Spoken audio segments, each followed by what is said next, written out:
തുടങ്ങാം sir. Okay, yesterday നമ്മൾ network ലെയറിലോട്ട് കയറിയായിരുന്നു. 2 types of circuits നമ്മൾ പറഞ്ഞു. ഒന്ന് 2 types ഓഫ് സ്വിച്ചിങ് നമ്മൾ പറഞ്ഞു. ഒന്ന് സർക്യൂട്ട് സ്വിച്ചിങ്ങും ഡാറ്റാഗ്രാം സ്വിച്ചിങ്ങും. അതിനകത്ത് സർക്യൂട്ട് സ്വിച്ചിങ് എന്ന് പറഞ്ഞാൽ end to end connection must ആണ്. എക്സാമ്പിൾ TCP പറഞ്ഞു. ഡാറ്റാഗ്രാം സർക്യൂട്ടിന് end to end connection compulsory അല്ല.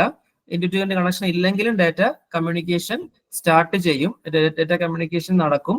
അത് ഏത് ലൈനാണോ ഫ്രീ, കൺജഷനും ഇല്ലാത്ത ഏത് ലൈനാണോ ഫ്രീ, ആ ലൈനിൽ കൂടെ ഡാറ്റ പാക്കറ്റ്സ് ബൈ പാക്കറ്റ്സ് ആയിട്ട് സ്ലോലി ഡാറ്റ കമ്മ്യൂണിക്കേഷൻ പോസിബിൾ ആകും. ഡാറ്റ അല്ലെങ്കിൽ ഡാറ്റാഗ്രാം സ്വിച്ചിങ്ങിന്റെ സർക്യൂട്ടിന്റെ എക്സാമ്പിൾ ആണ് UDP, TCP, UDP ഒരെണ്ണം ട്രാൻസ്മിഷൻ കൺട്രോൾ പ്രോട്ടോക്കോളും UDP യൂസർ ഡാറ്റാഗ്രാം പ്രോട്ടോക്കോളും. അപ്പോൾ ഞാൻ കാര്യം ചോദിക്കട്ടെ, നിങ്ങൾക്ക് ചിലപ്പം ഈ UDPയുടെ എനിക്ക് തോന്നുന്നു മറ്റേ പ്രോട്ടോകോൾ സ്റ്റാക്ക് നിങ്ങൾക്ക് ഇല്ലെന്ന് തോന്നുന്നു. TCPയുടെ പ്രോട്ടോകോൾ സ്റ്റാക്കേ ഉള്ളൂ. ഈ TCP പോലെ തന്നെ അത്ര തന്നെ പ്രൊവനൻസ് ഉള്ള ഒരു പ്രോട്ടോകോൾ ആണ് UDP. പക്ഷെ TCP ആയിട്ട് കമ്പയർ ചെയ്യുമ്പോൾ നമ്മൾ UDP കൂടുതലും നമ്മൾ ഉപയോഗിക്കുന്നില്ല. കാരണം എന്താണെന്നറിയാമോ?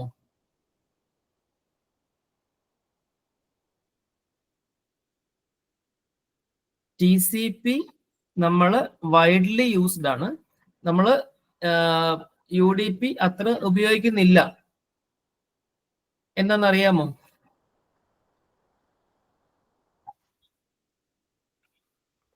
അറിയത്തില്ല സാർ. ശരിക്കും പറഞ്ഞാൽ TCPയേക്കാൾ സ്പീഡ് UDPക്കാണ്. യൂസർ ഡാറ്റാഗ്രാം പ്രോട്ടോകോൾ ആണ് TCPയേക്കാൾ സ്പീഡ്. പക്ഷെ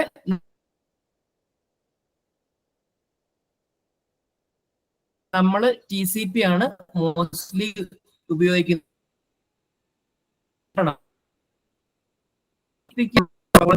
ഒരു ഡേറ്റ റിസീവറിൽ നിന്ന് സെന്ററിലേക്ക് എത്തിക്കഴിഞ്ഞാൽ സെന്ററിൽ നിന്ന് റിസീവറിലേക്ക് കഴിഞ്ഞാൽ റിസീവറിൽ നിന്ന് അപ്പൊ നമുക്ക് ഡേറ്റ അവിടെ റിസീവ് ചെയ്തു നമുക്ക് അഷ്വർ ചെയ്യാൻ പറ്റും. അതാണ് TCPയുടെ പ്രത്യേകത. പക്ഷെ അങ്ങനത്തെ ഒരു അക്നോളജ്മെന്റ് UDPയിൽ ഇല്ല. സ്പീഡാണ് ആസ് കമ്പയർഡ് ടു TCP. പക്ഷെ നമ്മുടെ ഡേറ്റ എന്ന് പറഞ്ഞാൽ പ്രഷ്യസ് ഡേറ്റ ആയതുകൊണ്ട് നമുക്ക് ആ ഡേറ്റയ്ക്ക് നമുക്ക് വാല്യൂ ഉള്ളത് കൊണ്ട് തന്നെ നമ്മൾ അക്നോളജ്മെന്റ് മസ്റ്റ് ആയിട്ട് നമ്മൾ എൻഫോഴ്സ് ചെയ്യുന്നത് കൊണ്ട് നമ്മൾ UDPയേക്കാളും കൂടുതൽ നമ്മൾ ഡിപ്പെൻഡ് ചെയ്യുന്ന TCP ആണ്. ഓക്കെ, നിങ്ങൾക്ക് അങ്ങനത്തെ ഇൻഡയറക്റ്റ് ക്വസ്റ്റ്യൻസ് ഒക്കെ വേണം ചോദിക്കും. എനിക്ക് അറിഞ്ഞുകൂടാ ഡയറക്റ്റ് ക്വസ്റ്റ്യൻ ആണോ ഇൻഡയറക്റ്റ് ക്വസ്റ്റ്യൻ ഒക്കെ ചോദിക്കാൻ സാധ്യതയുണ്ടോ? സാറേ, ഒരു ക്വസ്റ്റ്യൻ ഞാൻ 2022 ജൂണിലെ ക്വസ്റ്റ്യൻ പറഞ്ഞു. അത് ചോദിച്ചേക്കുന്ന UDPയുടെ ഇമ്പോർട്ടൻറ്റ് ഫീച്ചേഴ്സ് ചോദിച്ചിട്ടുണ്ട്. ഇതെന്തുകൊണ്ടാണ് റിലയബിൾ സർവീസ് ആയിട്ട് കൺസിഡർ ചെയ്യാത്തതെന്നും ചോദിച്ചിട്ടുണ്ട്. അപ്പൊ ഞാൻ ഈ പറഞ്ഞ ഇപ്പൊ അതിന്റെ ആൻസർ ആണ് ഞാൻ പറഞ്ഞത്. കാരണം നമ്മൾ TCP നമുക്ക് 2-3 കൺസേൺസ് ആണ് കമ്പ്യൂട്ടർ കമ്മ്യൂണിക്കേഷൻ നമുക്ക് ആവശ്യം. ഒന്ന് ഡേറ്റ സെക്യൂരിറ്റി, 2 സ്പീഡ്, പിന്നെ നമുക്ക് ടൈം. ഇതൊക്കെയാണ് നമ്മുടെ കമ്മ്യൂണിക്കേഷനിലെ നമ്മുടെ കൺസേൺസ് എന്ന് പറയുന്നത്. അപ്പൊ നമ്മൾ TCP ആയിട്ട് കമ്പയർ ചെയ്യുമ്പോൾ UDP ആണ് മോർ സ്പീഡ്. പക്ഷെ നമ്മൾ TCP റിലയബിൾ അല്ല എന്ന് പറയുന്നത് ബിക്കോസ് അക്നോളജ്മെന്റ് എന്ന് പറഞ്ഞൊരു സംഗതി UDPക്ക് ഇല്ല. പക്ഷെ UDP ആണ് സ്പീഡ്. അതുകൊണ്ട് അക്നോളജ്മെന്റ് ഇല്ലാത്തത് കൊണ്ടാണ് നമ്മൾ TCP ഒഴിവാക്കിയിട്ട് കൂടുതൽ UDP ഒഴിവാക്കിയിട്ട് നമ്മൾ കൂടുതൽ TCP ഉപയോഗിക്കും. ഇപ്പൊ പറഞ്ഞ ക്വസ്റ്റ്യന് ആൻസർ ആയിട്ടുണ്ട്. ഓക്കെ, UDPയുടെ ക്യാരക്ടറിസ്റ്റിക്സും പ്രോപ്പർട്ടീസും ഒക്കെ നിങ്ങളുടെ ടെക്സ്റ്റിനകത്ത് കാണും. കാരണം അത് എനിക്ക് തോന്നുന്നു ഞാൻ പറയാം.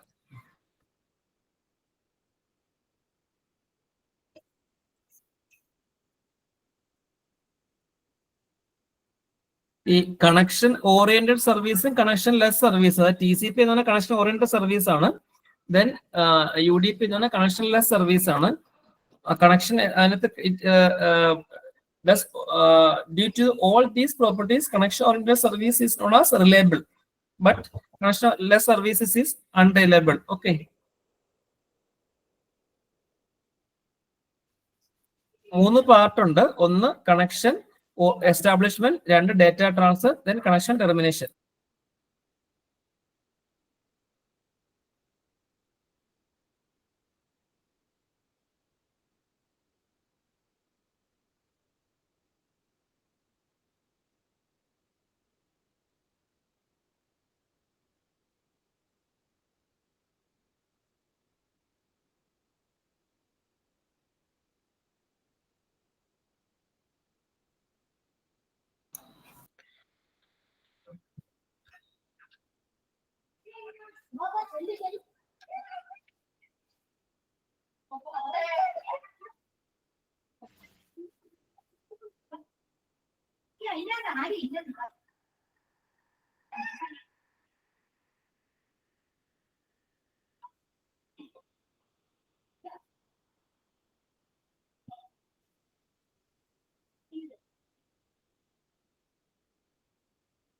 Comparison of virtual circuit and a datagram approach. In virtual circuit approach, route is decided for all packets of a conversation between sender and receiver, but route is decided for each packets. അതായത് virtual സർക്യൂട്ടിൽ നമ്മൾ path establish ചെയ്യുന്നത് കൊണ്ട് തന്നെ എല്ലാ പാക്കറ്റ്സും നമ്മൾ ഒറ്റ പാത്തിൽ കൂടെ ഉപയോഗിക്കുന്നു. പക്ഷേ in the case of datagram പല പാക്കറ്റ്സും പല കൺജഷൻ ഫ്രീ ആയിട്ടുള്ള നെറ്റ്വർക്ക് അവർ യൂസ് ചെയ്താണ് ട്രാൻസ്ഫർ പോസിബിൾ ആകുന്നത്. Overload may block connection setup and increase packet delay, but overload increase packet delay. അതായത് കണക്ഷൻ എസ്റ്റാബ്ലിഷ് ചെയ്തിട്ടാണ് പോകുന്നതെങ്കിൽ കൂടെ ശരിക്കും പറഞ്ഞാൽ ഓവർലോഡ് എന്ന് പറയുന്ന സിറ്റുവേഷൻ ഉണ്ടായാൽ ഒരു ബ്ലോക്ക് അല്ലെങ്കിൽ ഒരു കൺജഷന്റെ പോസിബിലിറ്റി ഉണ്ട്. ശരിക്കും ഡാറ്റാഗ്രാം സർക്യൂട്ടിലാണ് കൂടുതലും ഓവർലോഡ് ഉണ്ടാകാനുള്ള സാധ്യത കൂടുതൽ. കാരണം പാക്കറ്റ്സ് എസ്റ്റാബ്ലിഷ് ചെയ്യുന്നതിന് മുമ്പ് തന്നെ നെറ്റ്വർക്കിലേക്ക് സ്പ്രെഡ് ചെയ്യും. ഏത് കണക്ഷൻ ആണോ ഏത് ലൈൻ ആണോ ഫ്രീ ആ ലൈനിൽ കൂടെയാണ് പാക്കറ്റ്സ് മൂവ് ചെയ്യുന്നത്. Connection setup delay along with packet transmission delay, but in the case of only packet transmission delay മാത്രമേ വരുന്നുള്ളൂ ഡാറ്റാഗ്രാം സർക്യൂട്ടിൽ. Forwarding decision based on the VCID, forwarding decision based on the destination address. Destination address വെച്ചാണ് in the case of the datagram സർക്യൂട്ടിൽ പോകുന്നത്. But in the case of TCP/IP or in the virtual circuit, forwarding decision based on the VCID ആണ്, virtual circuit ID ആണ്. Then congestion avoidance is easy in the case of virtual circuit, but congestion avoidance is difficult in the case of datagram circuit. Okay. നമ്മൾ ഇന്നലെ പഠിച്ച പോലെ അലോഹ അങ്ങനത്തെ പല model ഉണ്ട്. നമുക്ക് നെറ്റ്വർക്ക് ഒരു നെറ്റ്വർക്കിന് പല മോഡലുകളുണ്ട്. അങ്ങനത്തെ ഒരു നെറ്റ്വർക്കാണ് ഇന്റർനെറ്റ്. ഓക്കെ. ദെൻ അടുത്ത നെറ്റ്വർക്കാണ് ATM. What is ATM? കേട്ടിട്ടുണ്ടോ ATM?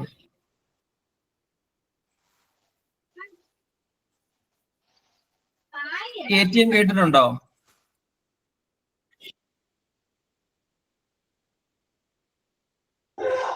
ഇല്ല.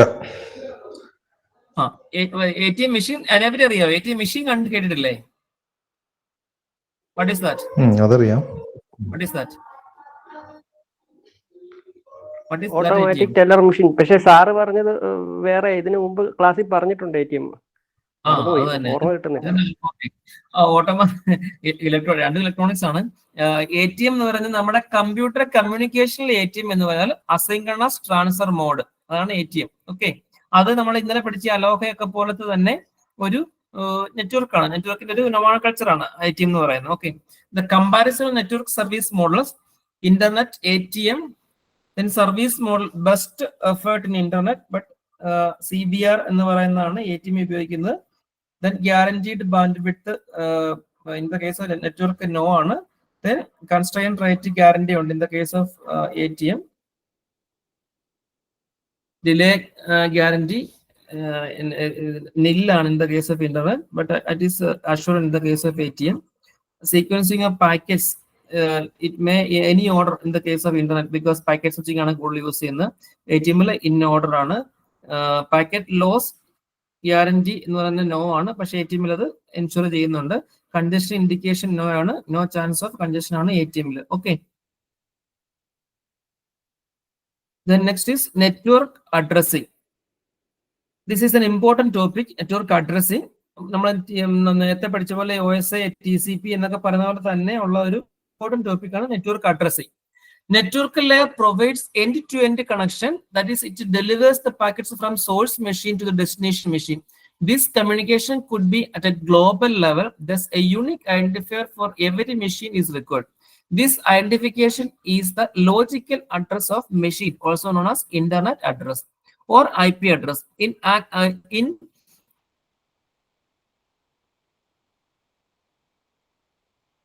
actual term, this address is not associated to the machine. It is associated interface. The proportion between machine and the link is called as an interface. Generally, a host is connected to a single network through a link, so it has come interface, thus one IP address.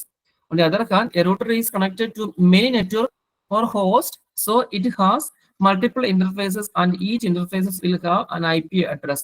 അതായത് network addressing എന്ന് പറഞ്ഞാൽ നമ്മുടെ ഓരോ കമ്പ്യൂട്ടറിനും ഒരു address ഉണ്ട്, ഒരു ID ഉണ്ട്. ആ ID വെച്ചാണ് ഡേറ്റ കമ്മ്യൂണിക്കേഷൻ നമ്മൾ പോസിബിൾ ആക്കുന്നത്. ആ ID വെച്ചാണ് നോഡിനെ ഐഡന്റിഫൈ ചെയ്യുന്നത്. കാരണം നമ്മുടെ ഓരോ സിസ്റ്റത്തിനും ഓരോ മൊബൈലിനും ഓരോ നെറ്റ്വർക്കിൽ ഉപയോഗിക്കുന്ന ഓരോ ഡിവൈസസിനും ഒരു പ്രോട്ടോകോൾ എന്ന് പറയുന്ന IP, ഇന്റർനെറ്റ്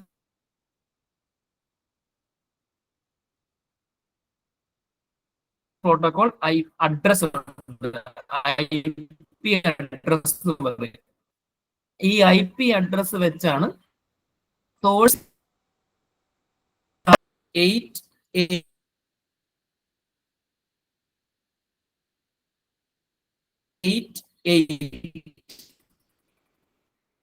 4 ബൈറ്റ് ആണ്, 32 ബിറ്റ് അഡ്രസ് ആണ് IP അഡ്രസ് എന്ന് പറയുന്നത്. Along with the property of uniqueness, whoever wants to communicate to follow that. ഈ IP അഡ്രസ്സിംഗ് എന്ന് പറഞ്ഞാൽ ഒരു യൂണിഫോം അക്സെപ്റ്റഡ് IP അത് ഒരു ടേം ആണ്. കാരണം ഈ വേൾഡിലെ എവിടെയുള്ള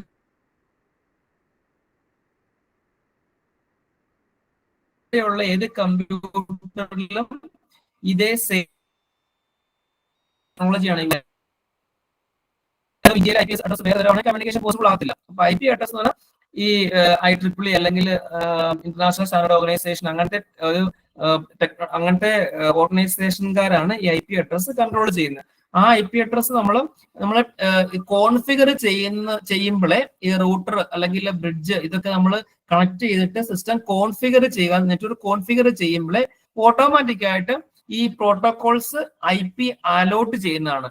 അങ്ങനെ അലോട്ട് ചെയ്യുന്ന നമുക്ക് മാനുവലി ചെയ്യാൻ പറ്റും, ഓട്ടോമാറ്റിക് ആയിട്ട് IP അലോട്ട് ചെയ്യും. ഈ IP ആണ് ശരിക്കും പറഞ്ഞാൽ സ്പ്രെഡ് ചെയ്ത് എല്ലായിടത്തോട്ടും പോകുന്നത്. ഈ IP അഡ്രസ് വെച്ചാണ് പല കാര്യങ്ങളും നമ്മൾ ഹോസ്റ്റിനെ ടെർമിനലിനകത്ത് നമ്മൾ ഐഡന്റിഫൈ ചെയ്യുന്നത്. As the IP address is of 32-bit, thus 2 raised to 32 unique addresses are possible. This much amount of address spaces implicit an instant of time, approximately 4 billion machines in unique addresses could be connected.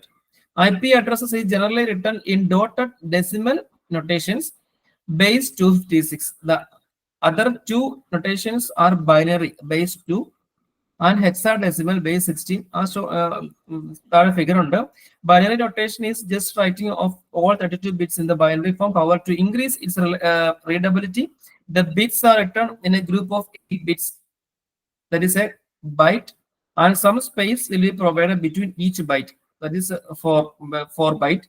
If we write decimal value of each byte and put a dot to separate the group, is referred as dotted decimal notation. This is the most commonly used notations. If it write hexadecimal value with respect to a group of 4 bits, then that notation is called as hexadecimal notation. Properly used in binary ആണ്. IP addressing, then അടുത്തത് hierarchy in addressing. Network addressing follows hierarchical structure. The hierarchical structure can be easily visualized in our daily life. Example like postal service, telephone networks. In postal service, posts have been distributed on the basis of written postal address. Postal address is extracted on the basis of country, state, district, city, street, building, and house number.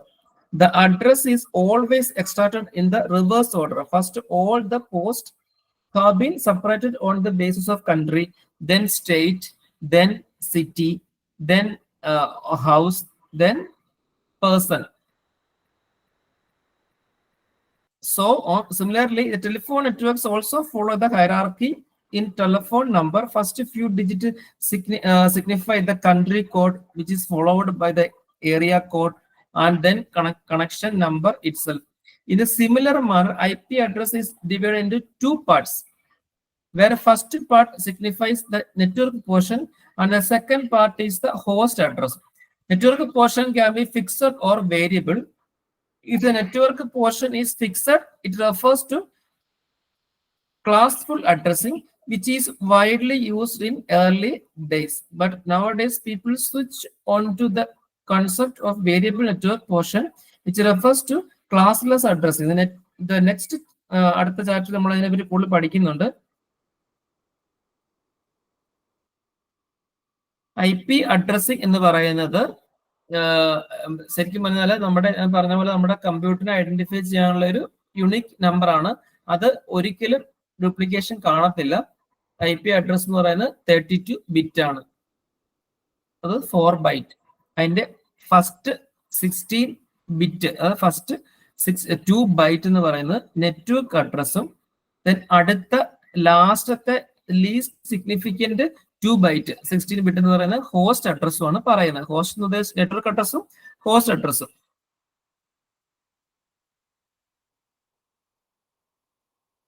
Why? How we get the IP address? An IP address can be assigned to a host in 2 ways, either manually or dynamically. Manual assignment: network administrator allocates an IP address to the host from the available block of addresses. It would not be changed until the administrator himself changes it. This is also called static IP, static assignment. 2 types of IP addresses are static IP and dynamic IP. Static IP എന്ന് പറയുന്നത് network administrators തന്നെ choose ചെയ്ത് എടുത്ത് ഉപയോഗിക്കുന്നതാണ് static IP എന്ന് പറയുന്നത്. But in the case of dynamic IP, when a host machine joins the network, an IP address would be automatically assigned by some protocol like Dynamic Host Configuration Protocol, DHCP. Works like a plug and play protocol in the sense that as soon as someone joins the network, an address would be allocated and free the address when the host machine leaves the network. This is a dynamic assignment in the sense that every time a host joins the network, it will get a new address. അതാണ് dynamic IP എന്ന് പറയുന്നത്. Static IP, dynamic IP മനസ്സിലായോ?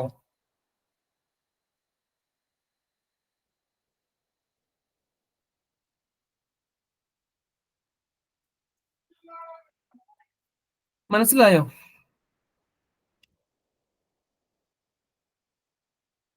ആരുമില്ലേ? ഉണ്ട് സാറേ. ഒരെണ്ണം സ്ഥിരമാണ്, മറ്റേത് ഓട്ടോമാറ്റിക് ആയിട്ട് അങ്ങോട്ട് മാറി മാറി നിൽക്കും.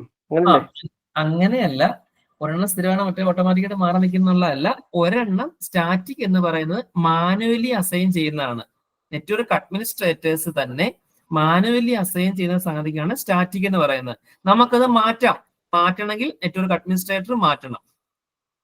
But in the case of dynamic IP, അത് ഞാൻ മുമ്പ് പറഞ്ഞില്ലേ, system plug in play, system കുത്തുമ്പോഴേ പ്രോട്ടോകോൾ അസൈൻ ചെയ്യുന്നതാണ്. അവിടെ നെറ്റ്വർക്ക് അഡ്മിനിസ്ട്രേറ്റേഴ്സിന്റെ ആവശ്യമില്ല, നെറ്റ്വർക്ക് അഡ്മിനിസ്ട്രേറ്റേഴ്സിന്റെ ഇന്റർഫിയറൻസ് വേണ്ട.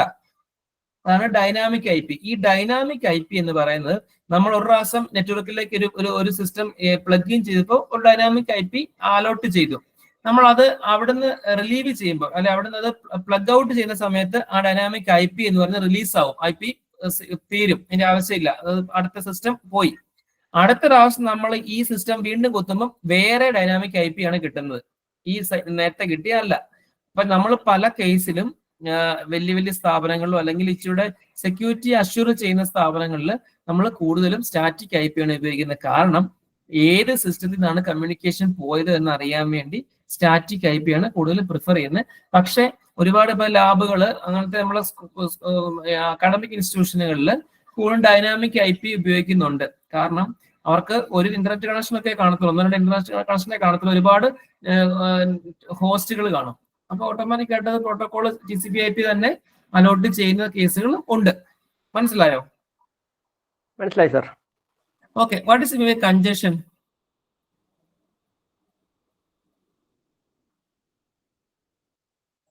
Congestion. What is congestion?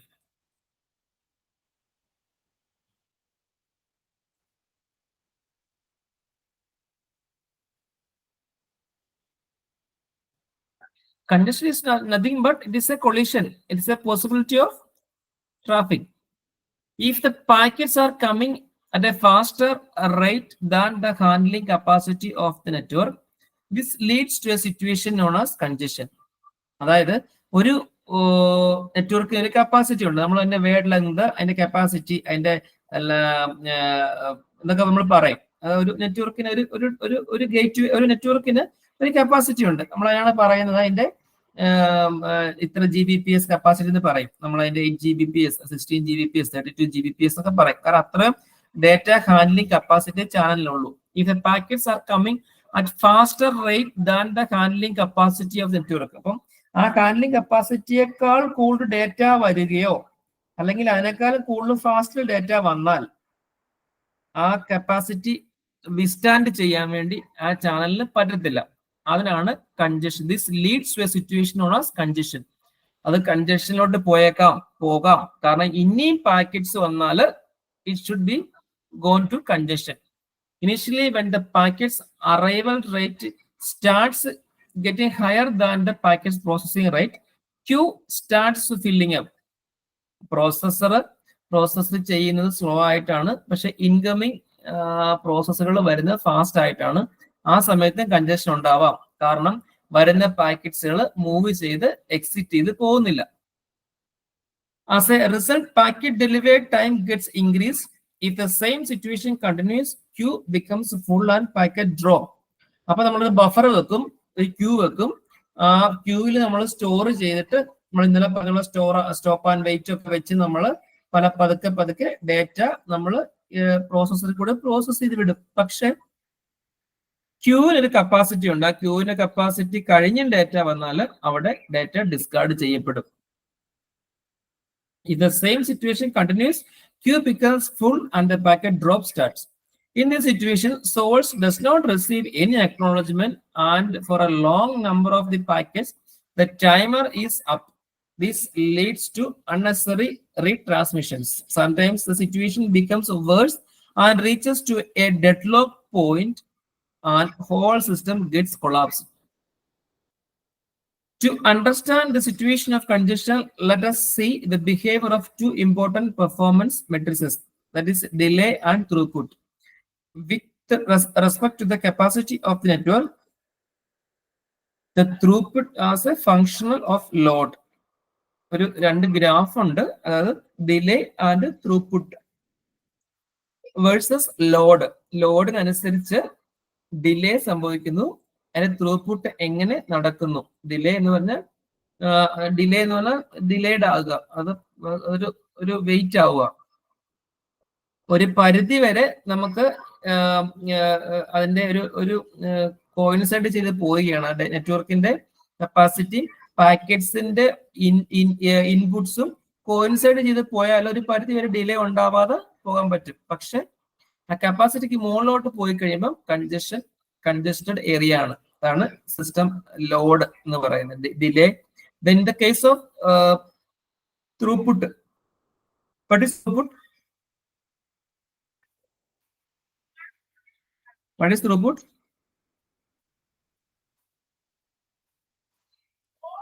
Throughput എന്ന് പറഞ്ഞാൽ എഫിഷ്യൻസി, ഔട്ട്പുട്ട്. എന്റെ എഫിഷ്യൻസിക്കാണ് ത്രൂപുട്ട് എന്ന് പറയുന്നത്. ത്രൂപുട്ട് എന്ന് പറയുന്നത് അതുപോലെ തന്നെയാണ്. നമ്മൾ ഒരു ഡേറ്റ നമ്മൾ കൊടുത്തു, പതുക്കെ അതിന്റെ ഡേറ്റ അത് കമ്മ്യൂണിക്കേഷൻ നടക്കുന്നുണ്ട്, പ്രോസസ് ചെയ്യുന്നുണ്ട്. പക്ഷെ ഒരു സെർട്ടൺ ലെവൽ എന്ന് പറഞ്ഞാൽ അതിന്റെ കപ്പാസിറ്റി ഉണ്ട്. ആ ലെവലിൽ വരെ നമ്മൾ കുഴപ്പമില്ലാതെ പോവും. അതിനുശേഷം ഒരു ഫോർബിഡൻ ആണ്. അതിനുശേഷം ഒരു ക്രൂഷ്യൽ സിറ്റുവേഷൻ ആണ്. അതിനുശേഷം നമ്മൾ പാക്കറ്റ്സ് കൊടുത്താൽ there is a chance of loss of packet. അന്നേരം ത്രൂപുട്ട് നേരെ താഴോട്ട് പോകും. കൺജസ്റ്റഡ് ഏരിയയിൽ ത്രൂപുട്ട് താഴോട്ട് പോകും. കാരണം system is going to down.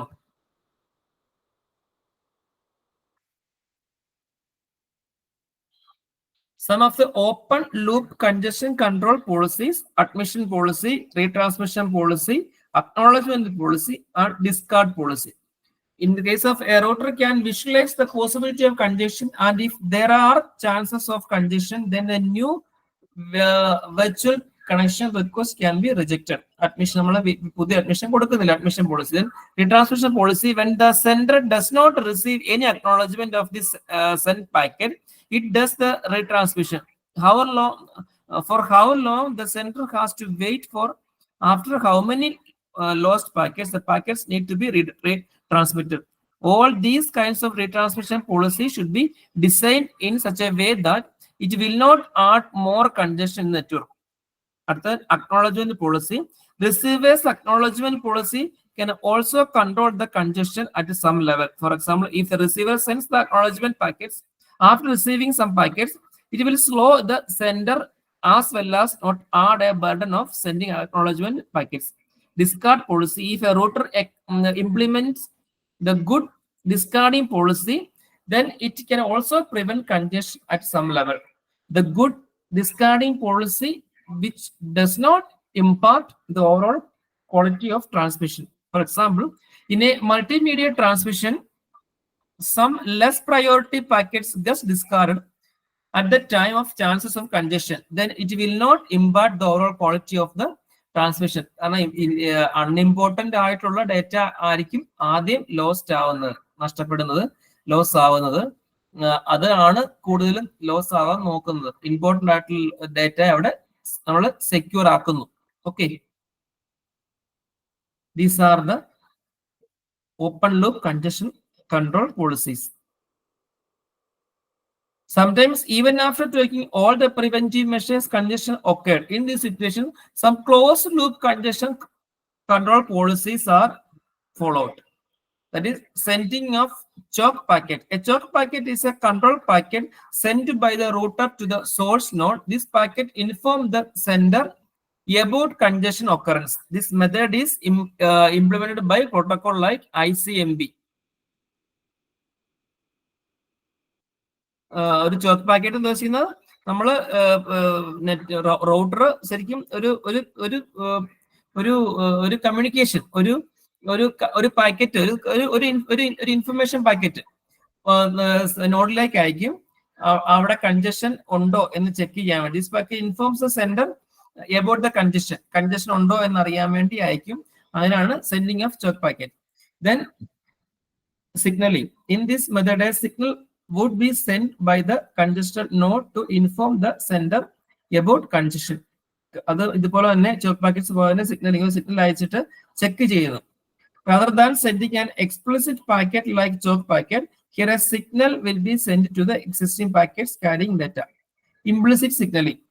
In this method, no specific information is sent to the source, rather sender itself guesses about congestion. For example, if the sender does not receive any acknowledgement of the several packets within the timeout period, is a signal for the sender that there is congestion will be network. Okay, അത് automatic ആയിട്ട് self understanding ആണ്. Routing of the main function of the network layer is routing. Job of the network layer is to send the datagram from a source end system to destination end system. Data may travel through different paths or through multiple hosts to reach at the destination. The process of deciding about the path to reach to the destination is known as routing. അതായത് the process of designing the path, the process of deciding about the path of the packets to reach to the destination end is known as routing. There are routing protocols. A lot of routing protocols have been used in the computer networks for the easy and speedy transmission of data. The forwarding, there are routing protocols or which help in the constructing the forwarding table. The forwarding table or routing table is stored at every end system and router. The forwarding table, the routing protocols or which helps in constructing the forwarding table. The forwarding table or routing table is stored at the every end system and router. ഈ router എന്ന് പറയുന്ന ഡിവൈസിന്റെ main function എന്ന് പറയുന്നത് routing table create ചെയ്യുക എന്നുള്ളതാണ്. ഓരോ നോഡിന്റെയും IP address, ഓരോ നോഡിന്റെയും ലിങ്ക്, അതിന്റെ ഓരോ നോഡിന്റെയും കൺജഷൻ, ഇതൊക്കെ റെക്കോർഡ് ചെയ്യുന്ന ഒരു ടേബിളാണ് റൗട്ടിംഗ് ടേബിൾ. ഈ റൗട്ടിംഗ് ടേബിൾ ആണ് റൗട്ടറിൽ സൂക്ഷിക്കുന്നത്. റൗട്ടിംഗ് ടേബിളിനെ ഡിപ്പെൻഡ് ചെയ്താണ് റൗട്ടർ ടു നോഡ് കമ്മ്യൂണിക്കേഷൻ നടക്കുന്നത്. Whenever a router receives a packet, router consults its routing table to decide the output interfaces, looking into the routing table and choosing the output interfaces. This process is known as forwarding. Filling up of routing table. Their maintenance and regular updation is done at continuous intervals by routing protocol or routing algorithms. Routing algorithms is a part of network layer software. There are various desirable properties of routing algorithm. These are: routing protocol decide the best route from a source S to destination D. The best route can be best in terms of any of the metrics like delay, throughput, packet loss, etc. These all matters we will consider for the communication. This is similar to the analog when we decide our traveling route from one city to another, same as the traveling. There are various paths as well as various modes of transportation. We choose the ones of the basis of cost, comfort, time, etc. Similarly, here in communication networks, the path is decided by looking into various matrices. We have all discussed that: throughput, packets loss, delay, congestion. These all we are considered for the communication of computer. Other than the matrices path should be decided or updated in between by looking into the condition of congestion in the network. Routing is successful only when all the nodes are cooperate with each other. So cooperation among the node is essential, is must. Suppose a link gets down or a router becomes fail, then all the routing tables to be quickly updated by the router. This acknowledgement should be reflected in all the routing tables so that packet loss will be minimal. Quick convergences and stability is very important in a routing algorithm. ഏതെങ്കിലും node dead ആണ്, അങ്ങനെ ഉണ്ടെങ്കിൽ ആ നിമിഷം router routing table update ചെയ്ത് ആ നോഡിലേക്ക് communication പോവാതെ അടുത്ത നോഡ് ചൂസ് ചെയ്ത് ഡേറ്റ കമ്മ്യൂണിക്കേഷൻ പോസിബിൾ ആക്കുന്നു. This A function of the routing, that is a function of the router, that is a function of the routing table, that's a function of the routing algorithm. Okay, to solve the routing problems, network is represented in terms of graphs, while formulations as a graph, routers are represented as node, and the link connecting the routers are represented as edges. നമ്മൾ സാധാരണ diagram വരയ്ക്കുന്നത് റൗട്ടേഴ്സിനെ R എന്നും നമ്മൾ connecting ലിങ്കിനെ edges എന്നാണ് പറയുന്നത്.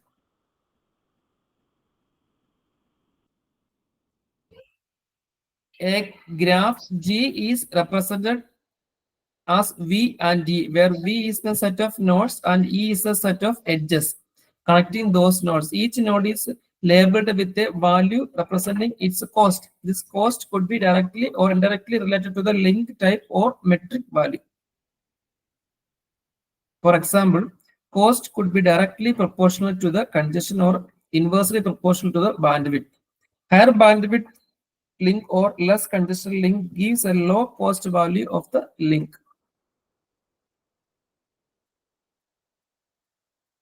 Classification of routing algorithms. There are mainly 4 types of classification routing algorithm.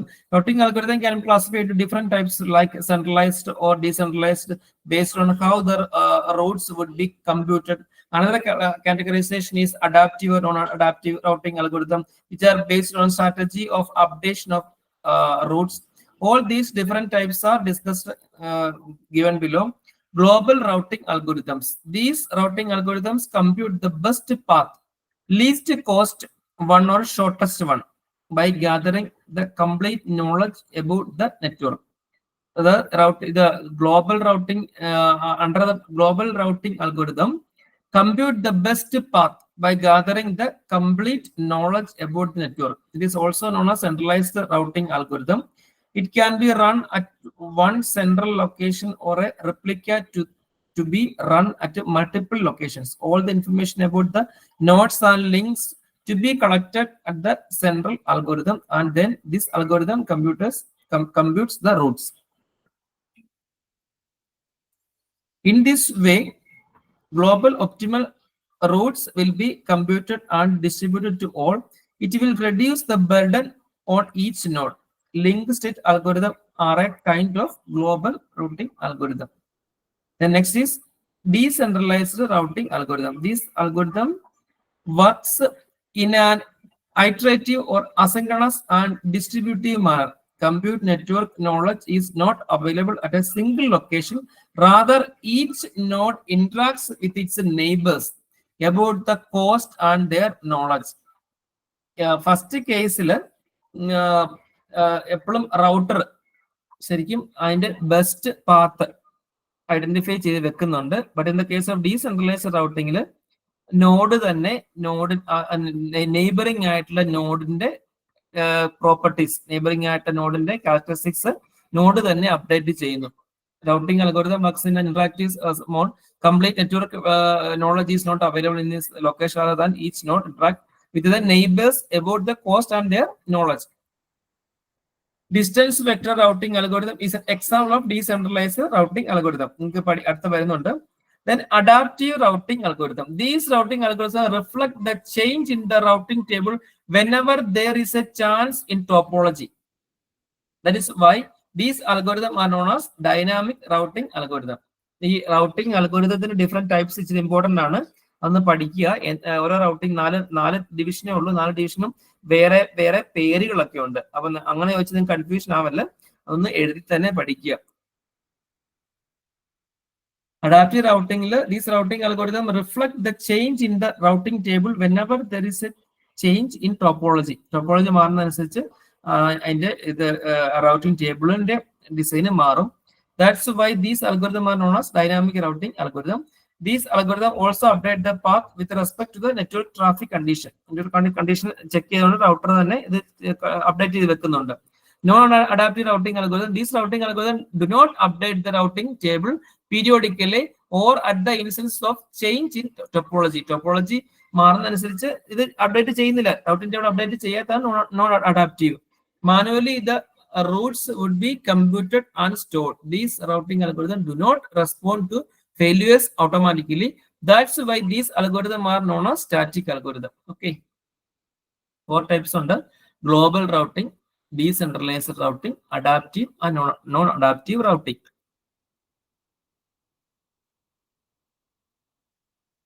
There are a lot of delay happen in the data communication. Delay in packet switching network. Types of delay. There are mainly 4 types of delay we have seen in the communication. First is transmission delay. Second is propagation delay. Third is processing delay. Then fourth is queuing delay. Queuing delay. First is transmission delay. A source machine transmit a packet means that source machine put 1 by 1 bit of that packet on the link. The packet has certain length, thus it cannot be put on the link in one go. Total time experienced by the source machine in this process is known as transmission delay. അതായത് ഒരു സോഴ്സിനോട് transmit ചെയ്യാനുള്ള delay, താമസിക്കുന്ന delay ആണ് beginning data communication begin ചെയ്യാൻ വേണ്ടിയുള്ള താമസം, transmission delay. Propagation delay, as soon as the bit is put on the link, this bit has to travel through a number of intermediate links. For a single intermediate link, propagation delay is calculated as distance of this link divided by the speed of the link. Distance of the link divided by the speed of the link or speed of the channel. Speed of the link depends on the physical type of link. Generally, speed of is considered as 3 into 10 raised to 8 meter per second, which is propagation speed of the vacuum. Air propagation delay. Propagation delay നമ്മുടെ ചാനലിന് delay ആണ്. മറ്റേ destination സോഴ്സിന്റെ ആയിരുന്നു transmission delay. Propagation delay ഉദ്ദേശിക്കുന്നത് നമ്മുടെ ചാനലിന്റെ communication മീഡിയത്തിന്റെ ഒരു ഡിലേ ആണ്. Processing delay. This is the amount of time taken by a router or destination machine to process a packet. അതായത് ഇത് പ്രോസസ്സറിന്റെ പ്രശ്നമാണ്. ഒരു പ്രോസസ് ഇൻപുട്ട് ചെയ്ത് അതിന്റെ പ്രോസസ് നടത്തി ഔട്ട്പുട്ടിലേക്ക് വരാൻ വേണ്ടിയുള്ള സമയം, processing delay. Packets content would be checked for error detection. Packet would be processed to the upper layer protocol if it is a destination machine. If a router, it would be processed to the selected outgoing port. Then queuing delay. It is as it is name suggests, it is a amount of time a packet wait for its turn to get to get the transmitted. Each router has an important input queue for incoming port and an output queue for outgoing port. അതായത് നമുക്ക് wait ചെയ്യുന്ന ഒരു ഇതാണ് propagation Q delay എന്ന് പറയുന്നത്. കാരണം നമ്മളെ turn വരാൻ വേണ്ടി നമ്മൾ ഡേറ്റ കമ്മ്യൂണിക്കേഷൻ നമ്മുടെ ഉണ്ട്, ഡേറ്റ ഉണ്ട്, പക്ഷെ നമ്മുടെ ഡേറ്റ നമ്മുടെ നെറ്റ്വർക്കിലേക്ക് ഇടാൻ പറ്റുന്നില്ല, റൗട്ടർ സമ്മതിക്കുന്നില്ല. കാരണം നെറ്റ്വർക്ക് വേറെ ഡേറ്റ ഓടുന്നുണ്ട്. അപ്പൊ അങ്ങനെ വെയിറ്റ് ചെയ്യുന്ന സംഗതിക്കാണ് നമ്മൾ ക്യൂയിങ് ഡിലേ എന്ന് പറയുന്നത്. 4 തരം ഡിലേ ഉണ്ട്: transmission delay, propagation delay, processing delay and queuing delay. Okay,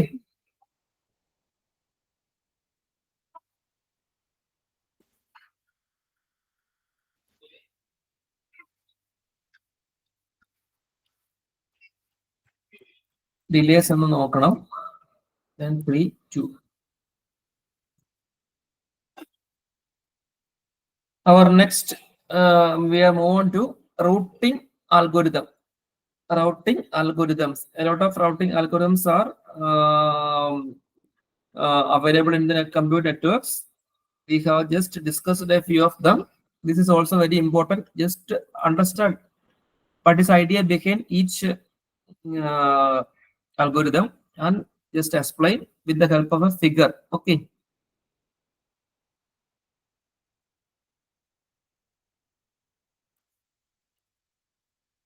The routing algorithm, network layer is responsible for finding the optimal route from source to a destination. Multiple paths may exist between a pair of source or destination. A path with the minimum cost is considered to be the optimal route. Cost, distance, congestion, ഇതെല്ലാം consider ചെയ്താണ് data communication possible ആക്കുന്നത്. Routing algorithms construct and maintain a table called routing table, which is referred while looking for a route. The route algorithm is responsible for selecting the most appropriate route in the network between source and destination. Router is a network layer device which is responsible for performing routing for the network. Okay. Routing algorithm from the IP processing module, IP packets, routing table, routing module, next hop address, then IP packets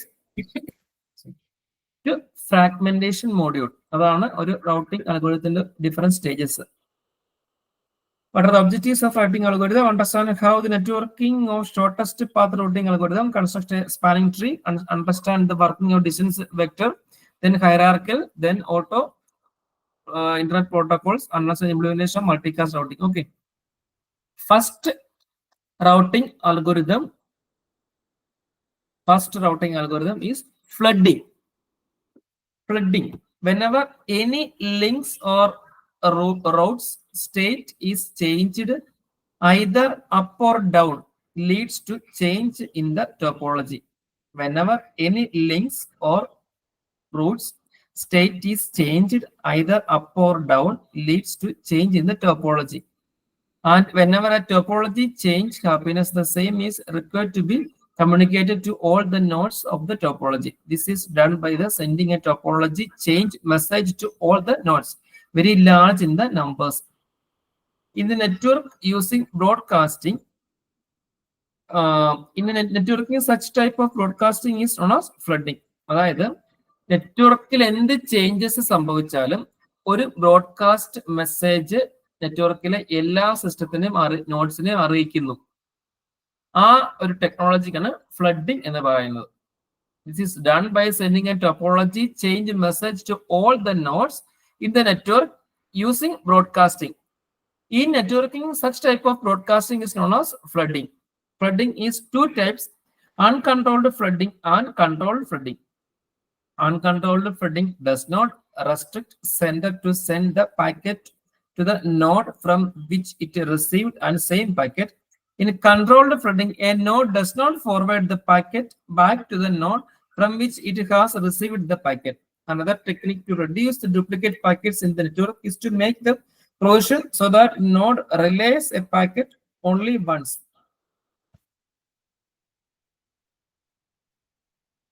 ഈ നമ്മൾ routing algorithm discuss ചെയ്യുമ്പോൾ ഓരോ routing അൽഗോരിതത്തിനും നമുക്ക് concept മനസ്സിലാക്കുക, then figure വരയ്ക്കുക. Figure വരയ്ക്കുമ്പോൾ എപ്പോഴും നമ്മൾ ശ്രദ്ധിക്കേണ്ടത് എ എന്ന് പറയുന്ന ഒരു സെന്റർ, എ എന്ന് പറഞ്ഞ സെന്റർ ഒരു കമ്പ്യൂട്ടർ വരയ്ക്കുക. ദെൻ നമ്മൾ ഈ കമ്പ്യൂട്ടർ കണക്ട് ചെയ്യുന്നത് ഒരു റൗട്ടറിലേക്കാണ്. That router is named as R1. Then അടുത്തത് നമ്മളൊരു ഹെക്സഗൺ പോലെ വരയ്ക്കുക. Then R1 to R2, then R1 to R3, then R2 to R5, then R3 to R4. അങ്ങനെ ഹെക്സഗൺ പോലെ വരയ്ക്കുക. ഓരോ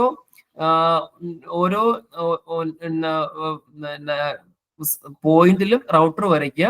പിന്നെ അതിന്റെ ലിങ്കും വരയ്ക്കുക, വെർട്ടിസസും വരയ്ക്കുക, ലിങ്കും വരയ്ക്കുക. അപ്പൊ എന്നിട്ട് നമ്മൾ എങ്ങനെയാണ് ബെസ്റ്റ് പാത്ത് ചൂസ് ചെയ്യുന്നത് ഫ്രം സെന്റർ ടു, ഇതിന് ഹെക്സഗൺ പോലെ വരച്ചിട്ട് router 1, router 2, router 3, router 4, router 5, router 6. ഈ റൗട്ടർ 6 എന്ന് പറയുന്നത് ഡെസ്റ്റിനേഷൻ ആണ്. ഈ റൗട്ടർ 6ൽ നേരെ നമ്മൾ കണക്ഷൻ കൊടുക്കേണ്ടത് റിസീവറിലേക്കാണ്. അതൊരു കമ്പ്യൂട്ടർ ആയിട്ട് വരയ്ക്കുക. എന്നിട്ട് നമ്മൾ ഓരോ അൽഗോരിതവും നമ്മൾ പഠിക്കുമ്പോൾ അത് ഒരു സ്പാനിങ് ട്രീ ആയിട്ട് നമ്മൾ കാണിക്കുക. ഡേറ്റ കമ്മ്യൂണിക്കേഷൻ എങ്ങനെയാണ് നടക്കുന്നത്, ഈ ഒരു പിക്ചർ എല്ലാ പ്രോട്ടോകോളിനും എല്ലാ അൽഗോരിതത്തിനും കോമൺ ആണ്. എന്നിട്ട് നമ്മൾ റൂട്ട് വരയ്ക്കുക, ഡയറക്ഷൻ കൊടുക്കുക. എങ്ങനെയാണ് ഫ്ലഡിങ്ങിനകത്ത് എന്താണ് സംഭവിക്കുന്നത്?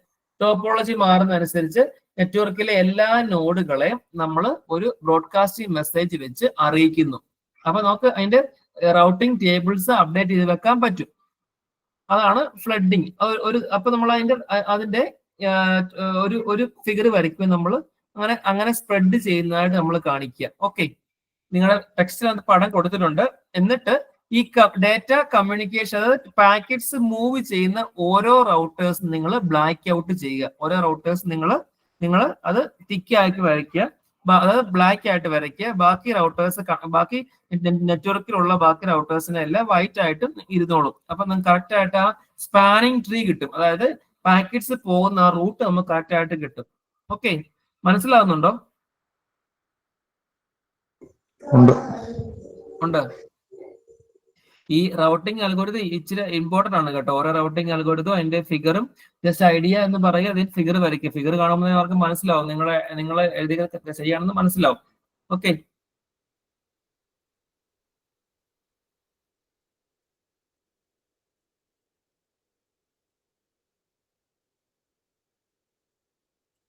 ഈ ടെക്സ്റ്റ് പറയുന്നുണ്ട് അത് ഫ്ലഡിങ് എങ്ങനെയാണ് ഒരു ബ്രോഡ്കാസ്റ്റ് മെസ്സേജ് അയക്കുന്നത്.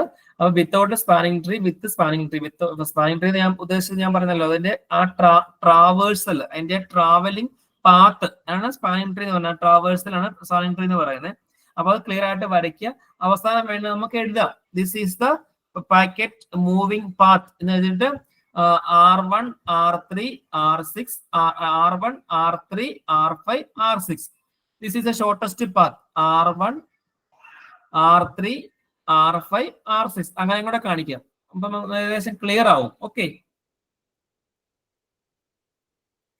then next routing algorithm is shortest path routing algorithm.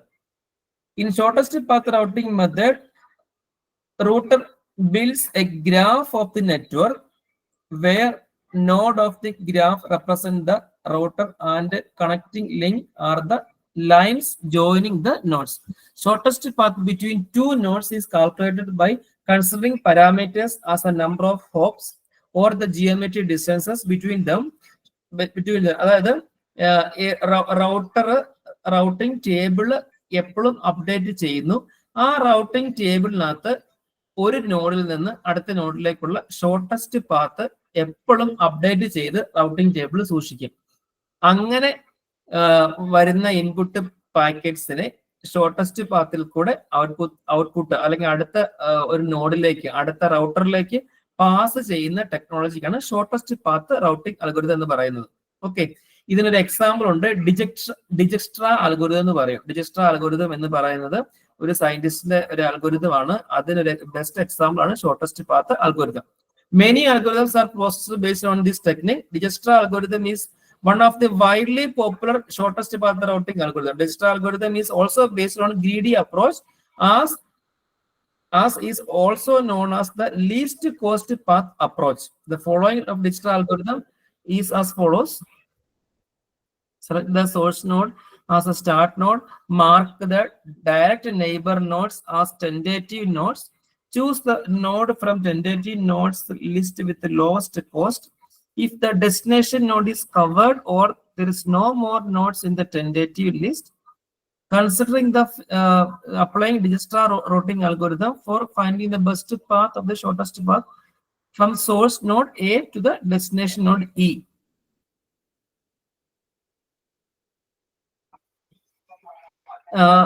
ഇതിന്റെ നമ്മളിപ്പം ഇതിനകത്ത് പിക്ചറിൽ കാണിച്ചിരിക്കുന്ന ABCDE എന്ന് കാണിച്ചിട്ടുണ്ട്. അതെല്ലാം റൗട്ടേഴ്സ് ആണ്.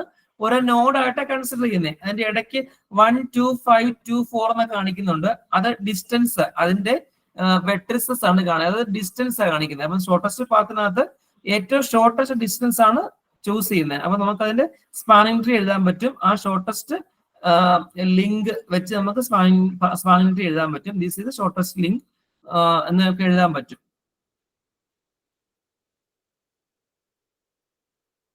The shortest path from A to E is ABDE.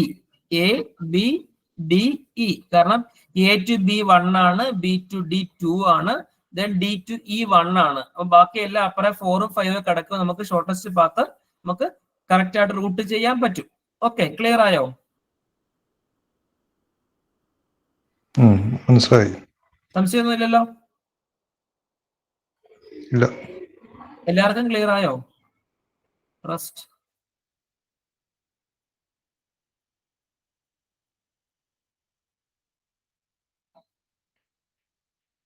Another third, this is we are going to third algorithm, distance vector routing. In today's scenario, where the number of internet users increases, manifolds static routing is not feasible as the static routing algorithms are not adaptive in nature. ഞാൻ പറഞ്ഞല്ലോ, കാരണം നമുക്ക് എന്തെങ്കിലും dedicated ആയിട്ട് നമുക്ക് എന്തെങ്കിലും നമ്മൾ ഇത്രയ്ക്ക് സെക്യൂർ ആയിട്ട് അല്ലെങ്കിൽ നമുക്കൊരു ഒരു ഒരു ഒരു ഒരു വൾണറബിലിറ്റി ഉണ്ടാവാനുള്ള ചാൻസ് ഉണ്ട് എന്നൊക്കെ പറഞ്ഞ് നമ്മൾ കോൺഫിഗർ ചെയ്താൽ മാത്രമേ നമ്മൾ ഡൈനാമിക് ആയിട്ട് നമ്മൾ IP അലോട്ട് ചെയ്യാറുള്ളൂ. ഒരു 10-800 സിസ്റ്റം ഒക്കെ നമ്മൾ അക്കാഡമിക് സ്ഥാപനങ്ങളിലൊക്കെ കണക്ട് ചെയ്യുമ്പോൾ നമ്മൾ ഓട്ടോമാറ്റിക് ഡൈനാമിക് IP ആണ് ഉപയോഗിക്കുന്നത്. കാരണം സിസ്റ്റം തന്നെ പ്രോട്ടോകോൾ തന്നെ IP സെറ്റ് ചെയ്യുന്നു, നമ്മൾ IP മാപ്പ് ചെയ്യുന്നു. നമ്മുടെ IP ഉണ്ട്, നമുക്കറിയാം എന്താണ് IP മാപ്പ് ചെയ്യുന്നു. പക്ഷെ ഇപ്പോഴത്തെ ഒരു സിറ്റുവേഷനിൽ നമുക്ക് പലപ്പോഴും ഡൈനാമിക് റൗട്ടിങ് ബുദ്ധിമുട്ടാണ്. സ്റ്റാറ്റിക് IP ബുദ്ധിമുട്ടാണ്. ഡൈനാമിക് IP നമ്മൾ കൂടുതൽ യൂസ് ചെയ്യുന്നത്. Today's scenario where the number of internet users increases manifold, static routing is not feasible. So, as the static routing algorithm are not adaptive in nature. Under such dynamic scenario, dynamic routing algorithm performs very well. Considering dynamic algorithm, distance vector routing and linked state routing are mostly widely known and used dynamic algorithm. അതായത് ഈ distance vector എന്ന് പറയുന്നതും link സ്റ്റേറ്റും ആണ് ശരിക്കും dynamic റൗട്ടിങ്ങിൽ കൂടുതലും ഉപയോഗിക്കുന്ന algorithms. In the case of distance vector, each node receives some information from one or more of its direct neighbors and perform path calculation at its own. അതായത് ഓരോ നോഡും nearby നോഡ്സിന്റെ അടുത്തുനിന്ന് ഇൻഫർമേഷൻ കളക്ട് ചെയ്ത് വെച്ച് അവർ തന്നെ ഒരു സെൽഫ് അസസ്മെന്റ് നടത്തിയിട്ട് which is the best path എന്ന് ഒരു അസംഷൻ എടുത്തു വെക്കുന്നു. അതാണ് ശരിക്കും പറഞ്ഞാൽ distance vector distribute. Each node receives some information from one or more of its direct neighbors and perform path calculation on its own. Interactive is in nature means exchange the information among neighbors continuous until no more information available to exchange. ഒരു node പല നോഡുകളിൽ നിന്ന് data collect ചെയ്ത് അവർ തന്നെ ഒരു update ചെയ്ത് വെക്കുന്നു. അതല്ലെങ്കിൽ മ്യൂച്വലി നോഡുകൾ തമ്മിൽ ഇൻഫർമേഷൻ എക്സ്ചേഞ്ച് ചെയ്തിട്ട് അങ്ങനെ നമുക്ക് അതിന്റെ ഒരു ഈസി പാത്വേ ജനറേറ്റ് ചെയ്ത് വെക്കുന്നു. ഇതാണ് ഡിസ്റ്റൻസ് റൗട്ടിംഗ് എന്ന് പറയുന്നത്. ഇതിന്റെ എക്സാമ്പിൾ നമ്മൾ അപ്പുറം ഡിജക്സ്ട്രാ അൽഗോരിതം പറഞ്ഞ പോലെ തന്നെ ഇതിന്റെ എക്സാമ്പിൾ ആണ് Bellman Ford algorithm. Here in this section, distance vector routing algorithm is discussed. Many time distance vector algorithm is known as Bellman-Ford algorithm because vector algorithm is based on Bellman-Ford equation. Each router also maintains routing table known as distance vector table storing the path cost to reach all feasible destination nodes from itself. The path cost is calculated using information received from the neighboring distance vectors. അതായത് നെയ്ബേഴ്സിന്റെ അടുത്ത് നിന്ന് data collect ചെയ്ത് വെച്ച് നമ്മുടെ ഈ table update ചെയ്യുന്നതാണ് distance vector എന്ന് പറയുന്നത്. The path cost is calculated using information received from the neighbors distance vectors. A router maintains the following information for distance vector table: router ID, link cost, and intermediate hops. റൗട്ടേഴ്സിന്റെ each റൗട്ടറിന്റെ ID സൂക്ഷിക്കുന്നുണ്ട്, link cost സൂക്ഷിക്കുന്നുണ്ട്, പിന്നെ intermediate hops വരെ ഉണ്ടെങ്കിൽ അത് സൂക്ഷിക്കുന്നുണ്ട്.